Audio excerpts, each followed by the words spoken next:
ब्रह्मचर्य, इसमें महत्व बुद्धि रखने से रहा जा सकता है। ब्रह्मचर्य का महत्व, वीर शक्ति का महत्व जिसके हृदय में जागृत हो गया, चाहे स्त्री शरीर हो चाहे पुरुष शरीर हो, भगवत प्राप्ति के महत्व का प्रकाश इसी ब्रह्मचर्य से होता है।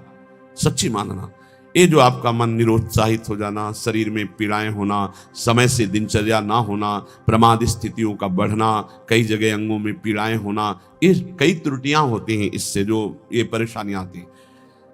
अगर ब्रह्मचर्य है तो आप जैसे अग्निमय भूमि पे चलना हो तो कैसे चलेंगे, ऐसी उसकी चाल होने लगती है। इतनी तीव्रता, इतनी उज्ज्वलता, इतनी उसमें चेतना शक्ति जागृत होती है कि हर काम में उत्साह, रात दिन मेहनत करने पर भी कभी थकान नहीं, नींद ना लेने पर भी प्रमाद आलस्य नहीं। बहुत से महान सद्गुण ब्रह्मचर्य में चले। आज के डॉक्टर जन जो शास्त्र को नहीं जानते हैं, वो कहते हैं ब्रह्मचर्य छीण करो नरक मिलेगा जैसी शिक्षा दोगे। ये प्रश्न उत्तर देने वाला अगर चूक कर जाए तो नरक मिलता है, ध्यान रखना। ऐसा नहीं कि एकांतिक में प्रश्न जो करे उत्तर मनमानी दे दो तो उत्तर देने वाले को नरक मिलेगा, क्योंकि तुमने जो बोला है वो स्वीकार किया जा रहा है समाज में, तो तुमको अगर ज्ञान नहीं तो उत्तर दे दिया तो नरक मिलेगा। ये बिना शास्त्र सम्मत उत्तर देने वाले, इनकी नारकी गतियां होती है। अब आपने शारीरिक संविधान का ज्ञान प्राप्त किया है तो आप भागवतिक संविधान को मानने की चेष्टा करें। आप भागवतिक संविधान का खंडन न करें। आप केवल शरीर के अंगों का ज्ञान प्राप्त किया है कि कौन सा अंग कैसे क्या चलता है, लेकिन ब्रह्मचर्य पर बोलने की सामर्थ्य तुम्हारी नहीं। तुम ब्रह्म के ज्ञाता नहीं हो, तुम शास्त्र के ज्ञाता नहीं हो, तुम डॉक्टर हो केवल अंगों के, शरीर के, बाह्य एक ढांचे के, वो भी सूक्ष्म शरीर के नहीं, केवल स्थूल ढांचे के हो। तो स्थूल ढांचे की आपको सुधार वाली बात बतानी है, कैसे रोग निवृत्ति होती है। ब्रह्मचर्य नाश करना, ये तुम कौन से सिद्धांत से बोलते हो, किस सिद्धांत से? छोटे छोटे नवीन अवस्था के बच्चे तुम्हारी बात मान करके और नष्ट होते चले जा रहे हैं। 8-8 बार 10-10 बार वो ऐसी चेष्टाएं करके इस दशा को प्राप्त हो गए कि सामने आके कहते हैं, एक अधिकारी का बच्चा, वो अधिकारी भी बैठे थे अपनी पोजीशन में, सिर्फ आपका वीडियो सुना तो आपको बताने आया हूं, मुझे बचा लीजिए। ऐसे बैठे तो बिल्ला लगे, मुझे बचा लीजिए, नहीं मैं अपना शरीर त्यागूंगा। नहीं नहीं बच्चा, नहीं बिल्कुल नहीं, तुम बिल्कुल ठीक हो जाओगे। तुम एक बार हिम्मत करो, हमारी बात को मानो। हमारे पास कोई औषधि जादू टोना नहीं, केवल हमारी बात मान लो, भगवान तुम्हें शक्ति देंगे, तुम इससे निकलो, इससे निकलो। ये ब्रह्मचर्य बहुत बड़ी अमृत वस्तु है। हमारी प्रार्थना मान लीजिए, ये मन जब बहुत तो भगवान छूट दे देते हैं। देख लो, जब तुम्हें घृणा हो जाए, जब तुम्हें लगे कि नहीं करना चाहिए, तो मुझे बताना, मैं तुम्हें सामर्थ्य दे दूंगा। आपको सामर्थ्य मिलेगी। आप जिस दिन से सोच लेंगे कि वास्तविक मुझे अब अपने जीवनी शक्ति की रक्षा करके भगवत प्राप्ति में ये हमें व्रत रखना है, ब्रह्मचर्य व्रत, अलग अलग ब्रह्मचर्य व्रत है। गृहस्थ में शास्त्र सम्मत एक पत्नी व्रत और संतानोत्पत्ति के लिए ऐसा संविधान किया गया है। अगर आप उसके विपरीत चलते हैं तो फिर आप व्यभिचार प्रवृत्ति में हैं। परमार्थ में चलने के लिए पूरा अधिकार गृहस्थ का है। ऐसा ना सोचे कि गृहस्थी में होने के कारण मेरा मोक्ष नहीं हो सकता, या भगवत प्राप्ति नहीं हो सकती, या मैं ब्रह्मचारी नहीं कहा जा सकता। कहा जा सकता है। जिसने पाणिक ग्रहण संस्कार नहीं किया तब तक ब्रह्मचर्य रहा, फिर पाणिक ग्रहण किया तो एक पत्नी व्रत, और वो केवल संतानोत्पत्ति के लिए, और जब संतानें हो गई तो ब्रह्मचर्य, वो पूरा जीवन ब्रह्मचारी माना जाएगा। शास्त्र सम्मत बात कह रहा हूं। और वैरागी तो ब्रह्मचारी होता ही है जो भगवत प्राप्ति करना चाहता है, नैष्ठिक ब्रह्मचर्य। गृहस्थ में उतना ही अपना अधिकार माने। बोले यावत् ध्रियते जठरम तावत् स्वस्त्वम ही देहिनाम अधिकम यो भी मन्येत सस्तेनो दंडमर्हति। जो गृहस्थ में होकर ये अभिमान करता है कि मेरी इतनी संपत्ति, मेरा इतना बैंक बैलेंस, मेरा मेरा मेरा इतना, वो दुर्गति को प्राप्त होता है। सब कुछ प्रभु का दिया हुआ है। बिल्कुल सरल भाव से समझ लो। नाथ सकल संपदा तुम्हारी, मैं सेवक समेत सुतनारी। और जितना प्रसाद उदर में गया और जितने में शयन किया उतना ही, ये सब प्रभु की वस्तु है। जब जहां जैसे प्रभु चाहे वैसा प्रयोग करे। मैं तो सेवक हूं। यदि ऐसा नहीं मानता और अपने को मालिक समझता है तो बोले वो दंड का अधिकारी हो जाएगा, माया फंसाकर उसकी दुर्गति कर देगी। क्रमिविद्भस्म निष्ठान्तम क्वेदम तुच्छम कलेवरम क्वा तदीरतिर्भार्याम क्वायमात्मा नभश्छदिः चिद्धैर्यज्ञावशिष्टार्यै कल्पयेद वृत्तिमात्मनः शेषेस्त्वं त्यजन प्राज्ञः पदवीं महतां यात्। जो ये समझता है कि शरीर अंत में इसकी तीन ही गति होती है, या जला दिया गया तो राख बन गया, गाड़ दिया गया तो कीड़ा दिखा करके, और अगर जल में फेंक दिया गया तो जल जंतु खाकर, इसकी यही गति होती है। या जमीन में दबा दिया गया, आग में जला दिया गया, बाहर फेंक दिया गया। इस शरीर को तुच्छ समझे। क्रमि विड भस्म निष्ठांतम क्वेदम तुच्छ कलेवर, ये बहुत तुच्छ कलेवर है। इस शरीर में आसक्ति करके चाहे गृहस्थ हो चाहे विरक्त, दुर्गति को ही प्राप्त होता है। फिर इस शरीर के संबंधी स्त्री पुत्र परिवार आदि, ये तो अपनी अंतरात्मा को भ्रम में डालने वाला बहुत बड़ा जाल है। एक वैसी जड़ चेतन की ग्रंथि, ऊपर से और ये ममता की ग्रंथि। गृहस्थ को चाहिए कि प्रारब्धवशात जो भी आपको प्राप्त हुआ है धन संपत्ति आदि, वो प्रभु का है ऐसा माने। तो दियम वस्तु गोविंदम तुभ्यमेव समर्पये, और प्रसाद से अपना जीवन निर्वाह करे, उसे यज्ञ अवशिष्ट कहते हैं, भगवान को अर्पित करके। जो बुद्धिमान पुरुष शरीर पर अभिमान नहीं करता, वस्तुओं की प्रभु की मानता है और नाम जप करता है, तो इस शरीर को त्याग कर वो संतों के पद को प्राप्त होता है। कह रहे शेषेस्त्वं त्यजन प्राज्ञः पदवीं महतां यात्। जो संतों की गति होती है वही उस गृहस्थ की गति होती है। चाहे गृहस्थ हो चाहे विरक्त, उनको इन दोषों पर विजय प्राप्त करना ही होता है भगवत प्राप्ति के लिए। असंकल्पात् जयेत कामम क्रोधम काम विवर्जनात् अर्थानर्थे क्षया लोभम भयम तत्वामर्शनात्। काम पर यदि विजय प्राप्त करना है तो उपाय बता रहे हैं। असंकल्पात् जयेत कामम, काम का भोग का संकल्प न बनने पावे, बस तो आप बचा ले जाओगे अपने आप को। यदि मैं भोगूंगा ऐसा संकल्प बन गया तो आप नष्ट हो जाओगे। प्रायः काम की चतुरता कोई नहीं जान पा रहा है। बहुत ये अंदर का चिंतन किया हुआ विषय आपको परोस रहे हैं, अगर आप पा पाओ। काम मन में अहम में जो ही आया तो पहले ये हमको लपेटता है। हम समझते हैं मुझे देखना है, मुझे छूना है, मुझे भोगना है। जहां ये आया बस आपका काम खत्म, अब वो अपना काम करवा लेगा। अगर आप दृष्टा बने रहे, इसके लपेट में ना आए, तो आप जीत जाएंगे इसे। कि दृष्टा एक काम आ गया मन में, एक काम अहंकार में आ गया, अहम में, नहीं नहीं मुझे नहीं भोगना। ए काम तू वहां है, मेरे पे नहीं है, मैं तुझे देख रहा हूं, तू मेरे को नहीं देख सकता, मेरे को स्पर्श नहीं। हम भूल करके उसके लपेट में आ जाते हैं, तभी हम कामी कहलाए, तभी हम परास्त हो जाते हैं। असंकल्पात् जयेत कामम, संकल्प ही मत बनने दीजिए। कब संकल्प बनता है? ध्यायतो विषयान पुंसा संगास्तेषु उपजायते। जब हम विषयों का चिंतन करते हैं, देखा सुना बोला बातचीत की, उसका चिंतन बना, तो ध्यायतो विषयान पुंसा संगास्तेषु उपजायते। अब उस भोग करने की संकल्प वृत्ति जागृत हो रही है। कब? जब उसका चिंतन किया, उसको देखा, उसका सुना, उसका मन। इतना समय क्यों दिया? ये गलती क्यों की? असंकल्पात् जयेत कामम, तुमने समय दिया, संकल्प बना दिया, अब तो तुम्हें भ्रष्ट होना ही पड़ेगा। अब तुम्हारे पास रह नहीं गया कुछ बचाने के लिए, ले जाएगा, नष्ट कर देगा, तुम तन्मय हो गए। काम से बचने का उपाय बता रहे हैं, ध्यान ना होने पावे, संकल्प ना बनने पावे। ध्यायतो विषयान पुंसात् संगास्तेषु उपजायते, संगात् संजायते कामा, कामात् क्रोधो विजायते। क्रम है। क्रोधात् भवति सम्मोहा, सम्मोहा स्मृति विभ्रमः, स्मृति भ्रंशात् बुद्धिनाशो। बुद्धि, ये श्लोक पढ़ने में देर लगा है, उसको ये सब करने में देर नहीं लगती।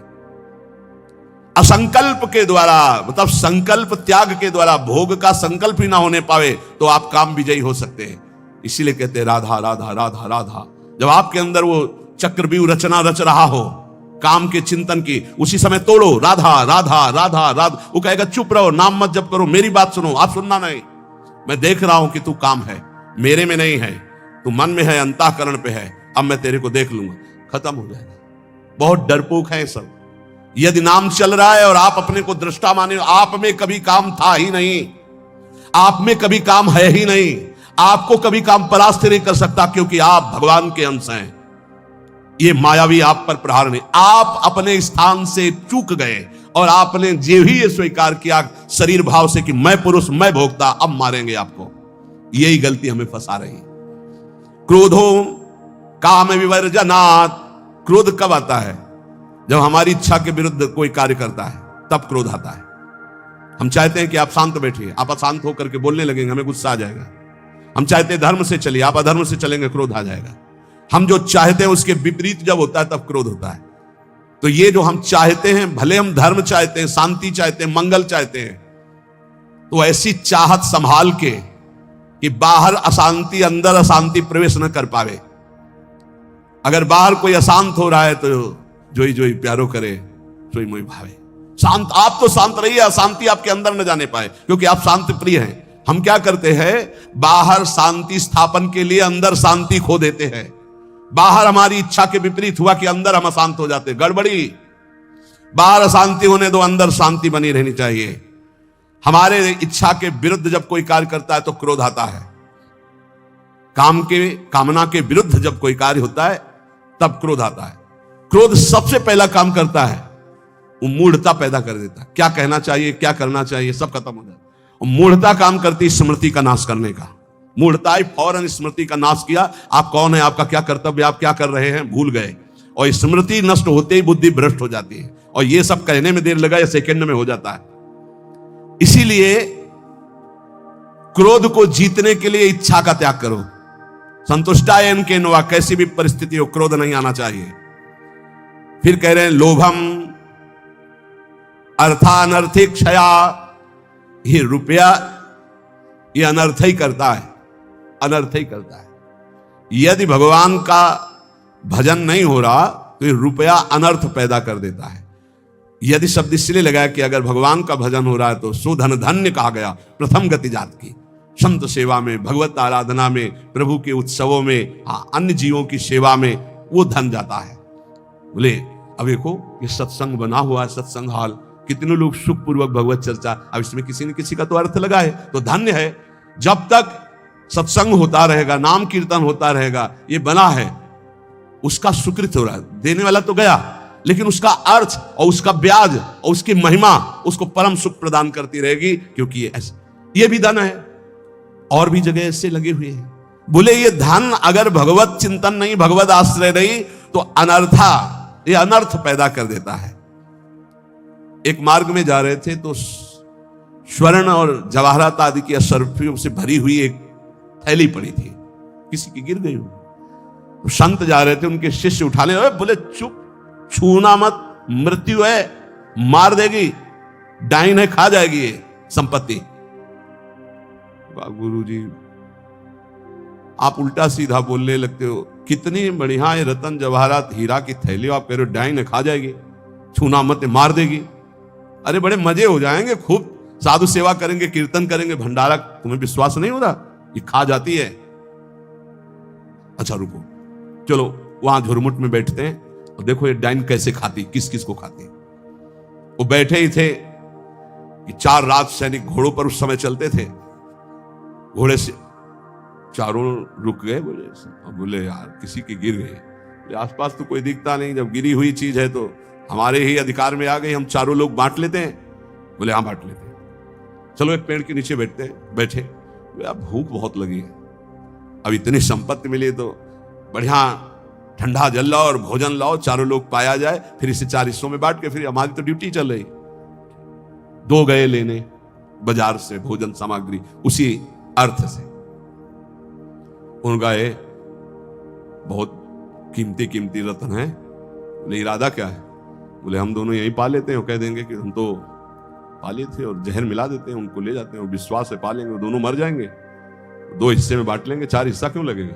बोले बढ़िया बात है। दोनों ने पाया, उनके वाले में अलग से जहर मिलाकर उनको, और इधर इन दोनों ने आए, वो 2 गए हैं, लौट के आए, धीरे से सीधे शूट कर देते हैं। जब राज दरबार में पूछा जाएगा तो कह देंगे कि दुश्मनों ने शूट कर दिया, और 2 हिस्से में बांट लेते हैं। बोले बहुत बढ़िया, ऐसा ही करते हैं। बोले देखते ही दूर से ही गोली मार देना, नजदीक ना आने पाए, क्योंकि जब ये साबित करना है कि दुश्मनों ने मारा है तो दूर से ही मार देना। इधर दोनों ने प्लान बनाया उनको गोली से शूट कर देगा, उधर प्लान बनाया उनको जहर से मार देगा। अब वो जो ही नजदीक, दोनों ने शूट, इसके बाद नजदीक गए, उनका यार खान पान की सामग्री तो है ही, अच्छे से खाया पिया जाए, 2 हिस्से किए जाए। दोनों ने बैठकर पेड़ के नीचे खाया और ये ही जल पिया तो तीक्ष्ण जहर मिला था, दोनों मर गए, चारों मर गए। गुरुजी निकले, बोले देखा डाइन खा गई, जेव कते हो संपत्ति पड़ी खा गई, 4 को मार डाले, भाग यहां से, इसको मत छूना, कितनों को मार देगी। अर्थ अनर्थे क्षया, भगवान से विमुख होकर जो अर्थ कमाया जाता है वो अनर्थ पैदा कर देता है। इसलिए लोभ पर विजय प्राप्त करो, लोभ करो प्रभु के नाम का, प्रभु के चिंतन का। और भयम तत्वावमर्शनात्, भय मत करो, डरो मत, सब में वही प्रभु विराजमान है। तत्व सब जगह वही तत्व श्री कृष्ण, सच्ची मानिए सब में वही है, डरने की कोई जरूरत नहीं।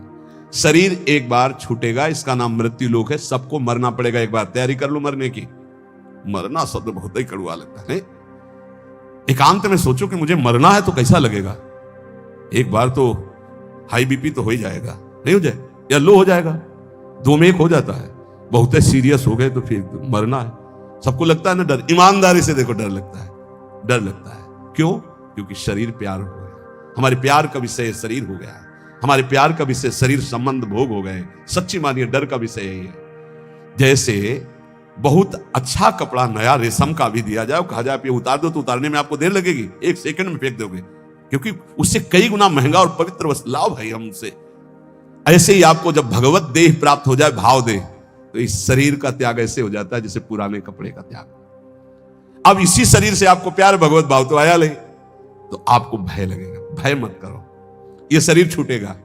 इसीलिए हम रोज आपको एक बार याद जरूर दिलाते हैं सत्संग में कि मरोगे।